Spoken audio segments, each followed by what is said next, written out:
Hey guys, us again, and we we trying to do a cat pose there. We're like, I'm sorry, I had to say it, but yeah, we're getting into the second of the Heisei movie, Godzilla versus Biollante, and you want to know where they got the idea from this? This Huh. was actually a contest being created for this creature, and I think it was a dentist or someone who suggested this giant plant creature that was mixed with Godzilla's DNA. Huh. This is an interesting one. A lot of people love it. I haven't seen this in ages, and unfortunately, the version we're going to see, the quality is not going to be the best. It's a VHS upload.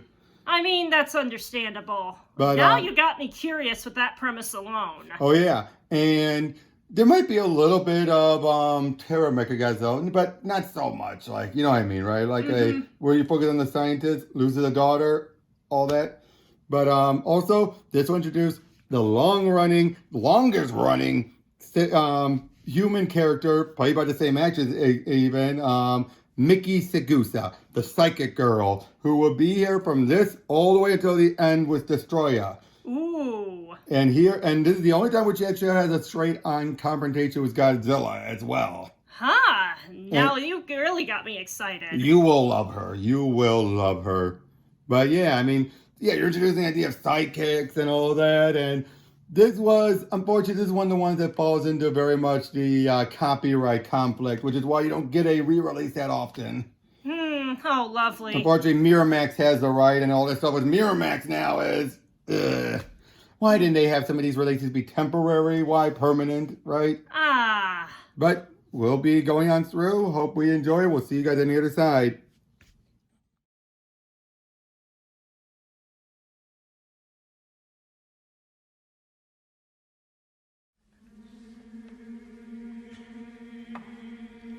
He knew the world would not be the same. Few people laughed. Few people cried. Most people were silent. I remembered the line from the Hindu scripture, the Bhagavad Gita.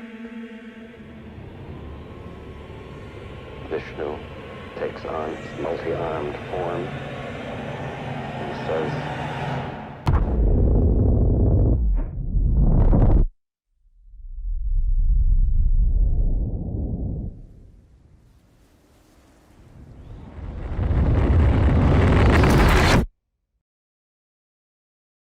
"Now I am become death, the destroyer of worlds."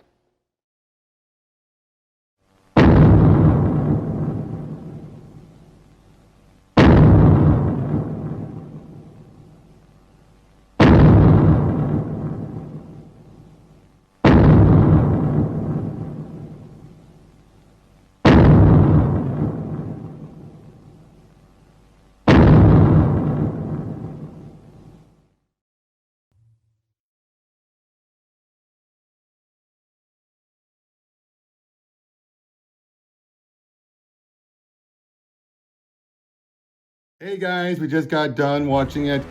This at the high point. This was so good. And the funny thing is, this did not do so well at the box office.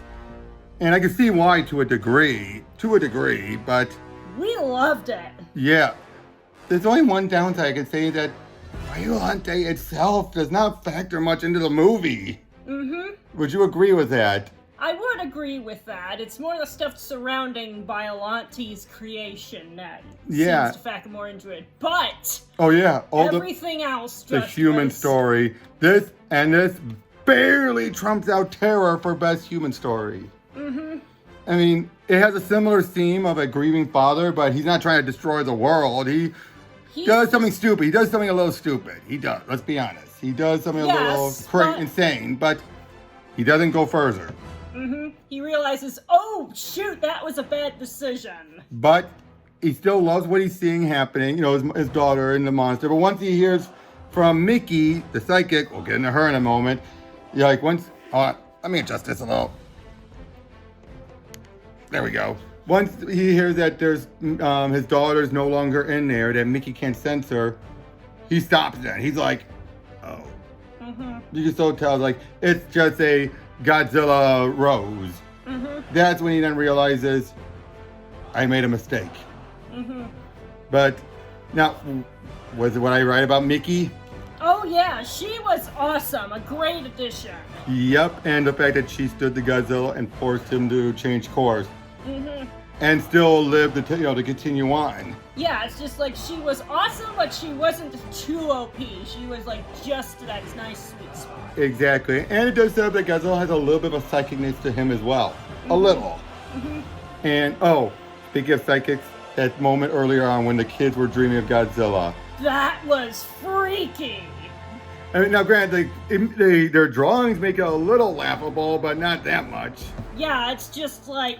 But yeah, they all know, like, what did you dream? Yay! It was their yaying. I feel like the mood whiplash was really just the kind of thing that made you, like... And the music makes it both triumphant and yet terrifying, didn't it? Because it's the Godzilla march is going bum, bum, bum, bum, bum, bum, as they're all showing their drawings, but it's just like it's like you shouldn't be feeling that celebration. But yeah, it starts up immediately after the last movie. Yeah, and it makes that clear just like right off the bat. Yep, and they find the Godzilla cells. We're introduced to this son of a bitch is what we'll call him. This weird we don't Saudi actually Arabia. We don't actually get a name for him, so that's what we're calling him. Yep, and he's worse than the asshole from Gamera versus Barugan. Oh yeah, that guy was just a selfish prick. This guy is basically a terrorist. And he kicks off he doesn't kick off the pause once, but three times.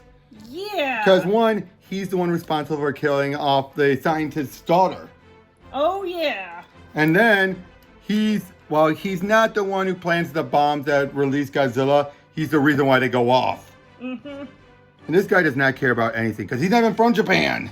Yeah, it's just like, well, ain't no skin if my nose if this place goes to shit. Yeah, what are the odds of him coming to wherever he's from, which is basically a Saudi Arabia equivalent. Yeah. So it's in the Middle East. What does he have to worry about? It's just like he just sort of lets loose. And fortunately, he gets his comeuppance in We're better than the guy from Barugan as well. in a really satisfying We'll get way. to that. But we also have some other characters. Unfortunately, aside from Miki and the son of a bitch, we don't really have anything for them. But we have the scientist. Well, again, I feel bad for him. More so than I did for the Terror Godzilla guy, because his actions were so unscrupulous.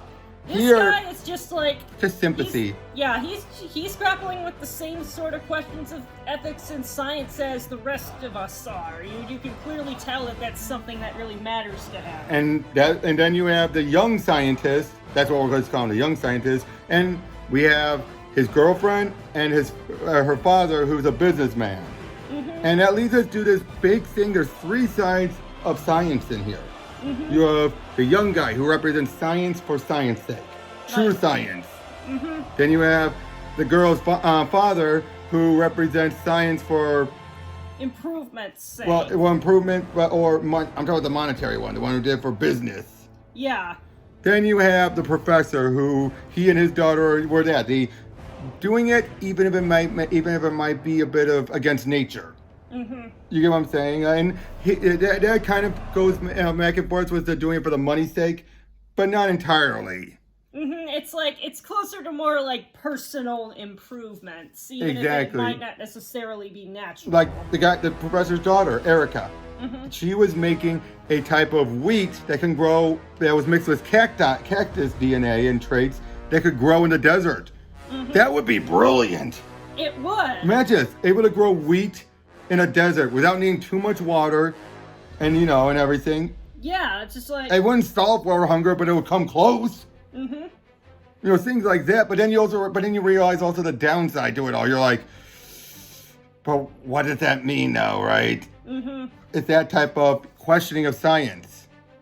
Like, what should you use it for? What's the can versus should? And then, of course, you have the guy, when the professor created Biollante, you had the young guy basically saying, how are you any different? Which is like, ooh, but he has a point. Yeah, he does have a point. It's just like, even if you're not necessarily going after it for money, it is sort of for more personally motivated reasons. Now, like I said, there's not much Biollante in here, but that's because the bulk of the movie is more dealing with Godzilla Awakening, which did this better than Raids ever did. Yeah. In fact, this is parallel with Raids in a lot of ways when you think about it, wouldn't you say? Because even Anguirus did not factor too much in the raids, did he? No, he really didn't. He did more than Biollante here did, of But course. Biollante has a better explanation for existing than Anguirus did. Exactly. Anguirus is just another monster. This was an artificial creation. But yeah, and yet, but here though, Godzilla, he has a reason for. Oh, great suit! Oh yeah, that was so much better than the last And this is one. the suit we're pretty much going to see going forward for the rest of Heisei. Oh yeah, those close-ups, infinitely better. Infinite, maybe one moment that was weird. Unfortunately, because of the VHS version we were going with, it was so dark. Yeah. It was so dark, it was painful. In fact, I hate to say it, sometimes I think Godzilla, the Gareth Edwards Godzilla movie was brighter sometimes. Yeah. But that's only because I blame the VHS copy we have. Uh-huh.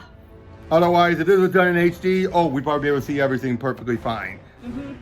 But yeah, but overall though, this was just so well written.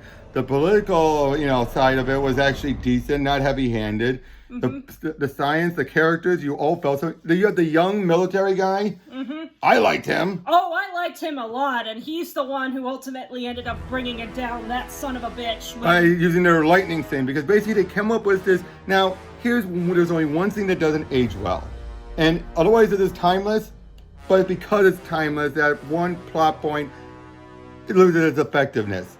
They're worrying about an a radiation-consuming bacteria.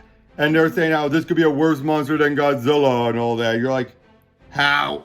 Like, nowadays, we would absolutely love something like that. Oh yeah, but back then this was during the Cold War still. And they don't mention the Cold War at all.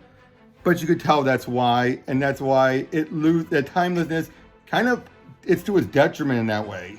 Would you agree with that? Yeah. For that one plot point, I mean. But that's one sort of minor thing. Yeah, once they agreed to use it on Godzilla. And I love that Godo guy, the one who shot Godzilla with all the. Oh yeah. Especially he shoots him in the mouth, and then it's like, that's not good for you. Stick to smoking.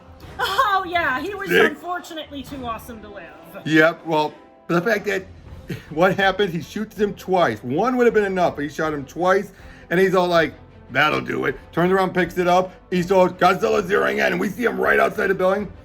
Boom! Just shoots them. And it's like, the guy doesn't care. He probably knows he's going to die. So why not go out with a bang? And a smile.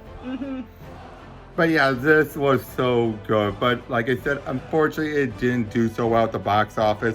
So they blamed it on Biollante. Yeah. And looking at it now, given how we now know, like I pointed out, how little they used her, I can see why. But that doesn't stop us from loving Oh yeah, it. I love the movie, and I would have loved to see more original monsters. Getting to see the traditional ones going forward are just as good. I think your computer went to sleep. You better get back to the end of the movie watching. We'll be seeing you on the next one on Godzilla vs. King Ghidorah. See ya.